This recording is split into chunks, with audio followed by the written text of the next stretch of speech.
Hi friends, Ashika ಕ್ರಿಯೇಷನ್ಸ್ಗೆ ಸ್ವಾಗತ. ನಾನಿಲ್ಲಿ ಒಂದು ಬ್ಲೌಸ್ ಸ್ಲೀವ್ಸ್ ಡಿಸೈನ್ ತೋರಿಸ್ಕೊಡ್ತಾ ಇದ್ದೀನಿ.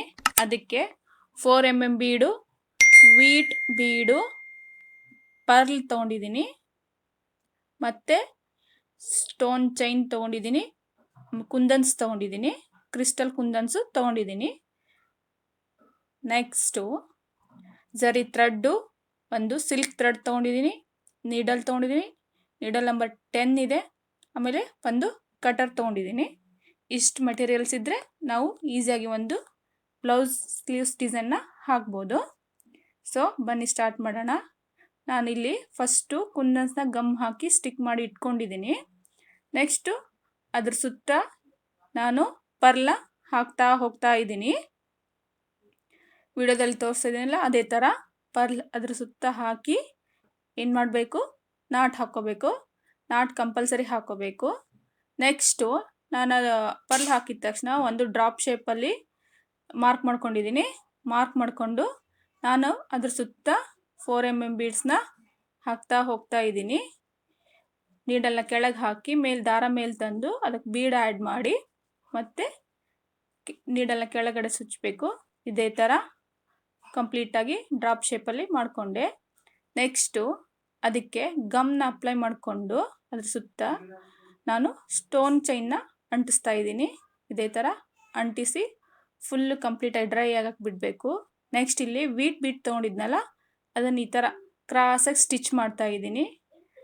ಬೀಡ್ ಆ್ಯಡ್ ಮಾಡಿ ಅದಕ್ಕೆ ದಾರ ಮೇಲ್ಗಡೆ ತಂದು ಒಂದು ಚೈನ್ ಸ್ಟಿಚ್ ಹಾಕಬೇಕು.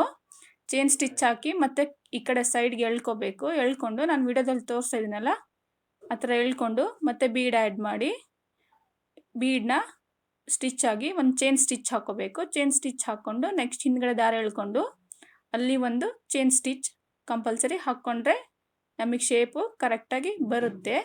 ಇದೇ ಥರ ಕ್ರಾಸಾಗಿ ಸ್ಟಿಚ್ ಮಾಡಿ ಮತ್ತೆ ಅದ್ರ ಸುತ್ತ ನಾನೇನು ಮಾಡಿಕೊಂಡೆ 4 ಬೀಡನ್ನ ಡ್ರಾಪ್ ಶೇಪಲ್ಲೇ ಹಾಕ್ತಾ ಬಂದಿದ್ದೀನಿ.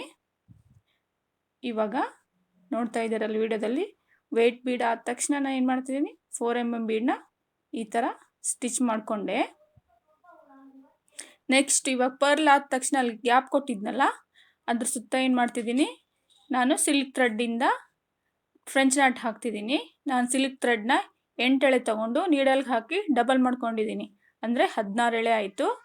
16 ಎಳೆಯಿಂದ ನಾನು ಏನು ಮಾಡ್ತಿದ್ದೀನಿ, ಸೂಜಿ ಮೇಲೆ 2 ಸುತ್ತಕೊಂಡು ಫ್ರೆಂಚ್ ನಾಟ್ ಅದ್ರ ಹಾಕ್ತಾ ಇದ್ದೀನಿ. ಅದು ಗ್ಯಾಪ್ ಇರುತ್ತಲ್ಲ ಅದು ಫಿಲ್ ಮಾಡ್ತಾ ಇದ್ದೀನಿ ನಾನು ಫ್ರೆಂಚ್ ನಾಟಿಂದ. ಇದೇ ಥರ ಕಂಪ್ಲೀಟಾಗಿ ಮಾಡ್ಕೋಬೇಕು. ದಾರನ ಮೇಲ್ಗಡೆ ತಂದು ಸೂಜಿಗೆ 2 ಸುತ್ತಕೊಂಡು ನಾವೆಲ್ಲಿ ದಾರ ಮೇಲ್ಗಡೆ ತಂದಿರ್ತೀವಲ್ಲ ಅದ್ರ ಪಕ್ಕನೇ ಸುಚ್ಚಬೇಕು. ಅದ್ರ ಪಕ್ಕನೇ ಹಾಕಿ ಈ ಥರ ನಿಧಾನ ಎಡಗೈಲಿ ನಮ್ಮ ದಾರನ ಬಿಗಿಯಾಗಿ ಹಿಡ್ಕೋಬೇಕು. ಇಲ್ಲಾಂದರೆ ಫ್ರೆಂಚ್ ನಾಟು ಬರೋದಿಲ್ಲ, ಅದು ಬಿಗಿಯಾಗಿ ಹಿಡ್ಕೊಂಡ್ರೆ ಬರೋದು. ಈ ಥರ ಕಂಪ್ಲೀಟ್ ಮಾಡಿಕೊಂಡು ನೆಕ್ಸ್ಟ್ ಸ್ವಲ್ಪ ಗ್ಯಾಪ್ ಕೊಟ್ಟು ನಾನು 4 ಬೀಡ್ ಹಾಕಿದ್ನಲ್ಲ ಕೊನೆಯಲ್ಲಿ ಸ್ವಲ್ಪ ಗ್ಯಾಪ್ ಕೊಟ್ಟು ನಾನು ಮತ್ತೆ ಪರ್ಲಿಂದ ನಾನೇನು ಮಾಡ್ಕೊತಾ ಇದ್ದೀನಿ, ಸ್ಟಿಚ್ ಮಾಡ್ಕೊತಾ ಇದ್ದೀನಿ. ಪರ್ಲ ಈ ಥರ ತೊಗೋಬೇಕು. ನೀಡಲಲ್ಲಿ ಒಂದು ಬೌಲಲ್ಲಿ ಹಾಕ್ಕೊಂಡು ನೀಡಲಲ್ಲಿ ಆ ಥರ ತೊಗೋಬೇಕು. ತೋರಿಸಿದ್ನಲ್ಲ ಇವಾಗ ಅದೇ ಥರ ತೊಗೊತಾ ಹೋಗಬೇಕು. ಸ್ಟಿಚ್ ಮಾಡ್ತಾ ಇದ್ದೀನಿ ನೋಡಿ, ಈ ಥರ ತೊಗೋಬೇಕು. ನೀಡಲ್ಗೆ ಪರ್ಲ ಆ್ಯಡ್ ಮಾಡಿ ಕೆಳಗಡೆ ನೀಡಲ್ ಹಾಕಿ ಮೇಲ್ಗಡೆ ದಾರ ತೊಗೊಂಡು ಬಂದು ಸ್ಟಿಚ್ ಮಾಡಬೇಕು. ಇದೇ ಥರ ನಾಟ್ ಹಾಕೋತಾ ಇದ್ದೀನಿ. ನಾಟ್ ಕಂಪಲ್ಸರಿ ಹಾಕಲೇಬೇಕು ಫ್ರೆಂಡ್ಸ್, ಇಲ್ಲಾಂದರೆ ಅದು ಬೀಡ್ಸ್ ಉಚ್ಚಕ್ಕೆ ಸ್ಟಾರ್ಟ್ ಆಗುತ್ತೆ. ಇದೇ ಥರ ನಮ್ಮ ಡಿಸೈನ್ ಕಂಪ್ಲೀಟ್ ಆಯಿತು.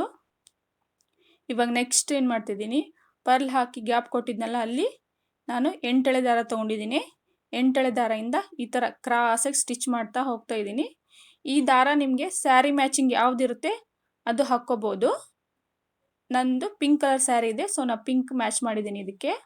ಸೊ ನೀವು ಪಿಂಕ್ ಕಲರ್ ನಿಮ್ಮ ಸೀರೆ ಯಾವ ಕಲರ್ ಇರುತ್ತೆ ಆ ಕಲರ್ನ ಮ್ಯಾಚ್ ಮಾಡಿಕೊಂಡು ಈ ಥರ ಹಾಕ್ಕೋಬೋದು. ಕ್ರಾಸಾಗಿ ಸ್ಟಿಚ್ ಮಾಡಿದರೆ ಲುಕ್ ತುಂಬ ಚೆನ್ನಾಗಿ ಬರುತ್ತೆ. ಯಾವಾಗಲೂ ಕ್ರಾಸಾಗಿ ಸ್ಟಿಚ್ ಮಾಡಿ ಕೆಳಗಡೆ ಇವಾಗ ಜುಮ್ಕಿ ಥರ ಶೇಪ್ ಬರಲಿ ನಾನು 4 ಬೀಡ್ ಒಂದು, ಪರ್ಲ್ ಒಂದು, ಮತ್ತು ಕೊನೆಗೆ ಏನು ಮಾಡ್ತಾಯಿದ್ದೀನಿ, ಒಂದು ಶುಗರ್ ಬೀಡ್ ಆ್ಯಡ್ ಮಾಡಿ ಈ ಥರ ಸ್ಟಿಚ್ ಮಾಡ್ತಾಯಿದ್ದೀನಿ. ಪ್ರತಿಯೊಂದು ಆದ ತಕ್ಷಣ ನಾನು ನಾಟ್ ಹಾಕ್ಕೊತಾ ಇದ್ದೀನಿ. ಒಂದು 4 ಬೀಡು, ಒಂದು ಪರ್ಲು, ಒಂದು ಶುಗರ್ ಬೀಡು. ಕೆಳಗಡೆ ನೀಡಲ್ ಹಾಕಿ ಮೇಲ್ಗಡೆ ದಾರ ತೊಗೊಂಡು ಬಂದು ಬೀಡ್ ಆ್ಯಡ್ ಮಾಡಿ, ನೆಕ್ಸ್ಟ್ ಕೆಳಗಡೆ ಮತ್ತೆ ನೀಡಲ್ ಹಾಕಿ ಮೇಲ್ಗಡೆ ದಾರ ತೊಗೊಂಡು ಬಂದು ಅದನ್ನು ರೊಟೇಟ್ ಮಾಡಿ ನಾಟ್ ಹಾಕ್ತಾ ಇದ್ದೀನಿ. ಮೇಲ್ಗಡೆ ಬಂದು ನೋಡಿ ನಾಟ್ ಹಾಕ್ತಾ ಇದ್ದೀನಿ. ಈ ಥರ ನಾಟ್ ಹಾಕಿದರೆ ನಮ್ಮದು ಬೀಡ್ಸು ಸ್ಟಿಫಾಗಿ ಕೂಡುತ್ತೆ. ನೆಕ್ಸ್ಟ್ ಏನಾಗುತ್ತೆ, ಬಿಚ್ಚಕ್ಕೆ ಸ್ಟಾರ್ಟ್ ಆಗಲ್ಲ. ಇದೇ ಥರ ನಾಟ್ ಹಾಕೋದು ನೋಡ್ತಾ ಇದ್ದೀರಲ್ಲ, ಅದೇ ಥರ ಹಾಕಬೇಕು. ಇಷ್ಟು ಹಾಕಿದ ಮೇಲೆ ನೆಕ್ಸ್ಟ್ ಇನ್ನೊಂದು ಸ್ಟೆಪ್ ಇದೆ, ಅದು ತುಂಬ ಈಸಿ ಇದೆ.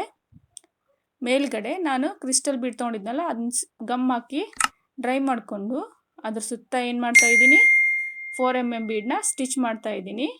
ವಿಡಿಯೋದಲ್ಲಿ ನೋಡ್ತಾ ಇದ್ದಲ್ಲ, ಅದ್ರ ಸುತ್ತ ಯಾವ ಥರ ಮಾಡ್ತಾ ಇದ್ದೀನಿ ಅಂತ ಅದೇ ಥರ ಮಾಡಬೇಕು. ನೆಕ್ಸ್ಟು ಇವಾಗ ಪರ್ಲ್ ತೊಗೊಂಡಿದ್ದೀನಿ. ಪರ್ಲ್ ಆಫ್ ನಾವು ಮೇಲ್ಗಡೆ 4mm ಬೀಡ್ಸ್ ಏನು ಸ್ಟಿಚ್ ಮಾಡ್ಕೊಂಡಿದ್ದಲ್ಲ ಅದರ ಅರ್ಧ ಇಂದ ಸ್ಟಾರ್ಟ್ ಮಾಡಬೇಕು. ಹಾಫ್ ಮೂನ್ ಶೇಪಲ್ಲಿ ಬರುತ್ತೆ ಇದು, ನಿಮಗೆ ಗೊತ್ತಾಗುತ್ತೆ ಕೊನೆಯಲ್ಲಿ. ಇದೇ ಥರ ಹಾಫ್ ಮೂನ್ ಶೇಪಲ್ಲೇ ಬರಬೇಕು, ಅದು ಯಾವಾಗಲೂ ಚೆನ್ನಾಗಿ ಕಾಣಿಸುತ್ತೆ, ಲುಕ್ ಚೆನ್ನಾಗಿರುತ್ತೆ. ಹಾಫ್ ಮೂನ್ ಶೇಪಲ್ಲಿ ಹಾಕಿದರೆ ನಿಮಗೆ ಬೇಕಿದ್ರೆ ಫುಲ್ ಆಗಿ ಬೇಗ ಕಂಪ್ಲೀಟ್ ಮಾಡ್ಕೋಬೋದು. ನೋಡಿ ಈ ಥರ ನೀಡಲ್ ಆದಮೇಲೆ ಪರ್ಲ್ ಆ್ಯಡ್ ಆದಮೇಲೆ ನಾನು ನೀಡಲ್ ಹಾಕಿ ನಾಟ್ ಹಾಕ್ಕೊಂಡು ಈ ಥರ ಲುಕ್ ಕಾಣಿಸುತ್ತೆ. ನಿಮಗೆ ಬ್ಲೌಸಿಗೆ ಸ್ಲೀವ್ಸ್ ಡಿಸೈನ್ಗೆ ಚೆನ್ನಾಗಿ ಕಾಣಿಸುತ್ತೆ. ಈ ವಿಡಿಯೋ ನಿಮಗೇನಾದರೂ ಇಷ್ಟ ಆದಲ್ಲಿ ಪ್ಲೀಸ್ ಲೈಕ್ ಮಾಡಿ, ಶೇರ್ ಮಾಡಿ, ಕಮೆಂಟ್ಸ್ ಮಾಡಿ, ಹಾಗೆ ಸಬ್ಸ್ಕ್ರೈಬ್ ಆಗೋದನ್ನ ಮರಿಬೇಡಿ. Thank you for watching.